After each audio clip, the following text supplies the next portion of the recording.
Imagine this, a foreign policy written when there were kings, colonies, and wooden ships suddenly shapes headlines in 2026. A single doctrine born in 1823 now influencing military moves, global reactions, and power struggles across the Americas.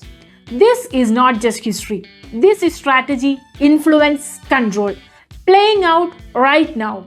Stay with me because this one changes how we see world politics today. The Monroe Doctrine. You have seen the term trending and you may be wondering why again, why now? Originally, it was America's message to Europe. Don't colonize here, don't interfere here, let the Western Hemisphere decide its own future.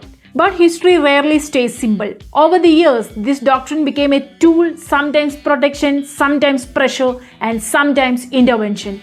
And today in 2026, it's back on the table. Let's rewind.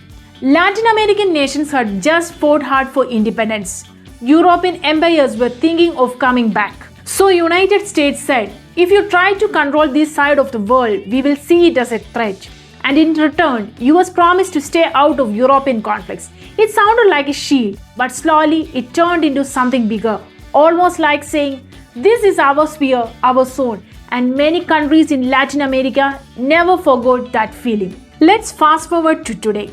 The Monroe Doctrine is trending again because current US statements and actions, especially around Venezuela, are being framed through the same idea. Outside powers stay away, don't build influence here, don't shape governments in the Western Hemisphere, and rivals like Russia and China, they are listening closely.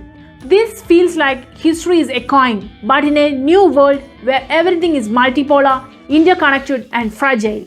And here's where it gets intense. Russia calls it neo-colonial thinking. Latin American leaders say, we are not anyone's backyard. Meanwhile, Washington argues, if foreign powers place bases, weapons, or intelligence networks near US borders, that's a direct threat. So now, the doctrine is not just about old history. It's about who controls influence, who draw lines, and who get to shape the rules of the region. For countries across Latin America, one question arises. Do they get to choose their partners freely, trade with whoever they want, build ties with China, Russia, or anyone else? Or will the Monroe Doctrine quietly limit the space again? Most nations today don't want to pull into the power games. They want sovereignty, development, and stability. They want roads, jobs, tech, not interference and pressure. And this is where diplomacy becomes delicate. Zoom out with me for a second. We live in a world where great powers are competing everywhere. So when US reinvokes language tied to Monroe Doctrine, it signals something. Clearer red lines, a strong claim over the Western Hemisphere, less tolerance for rivals stepping in.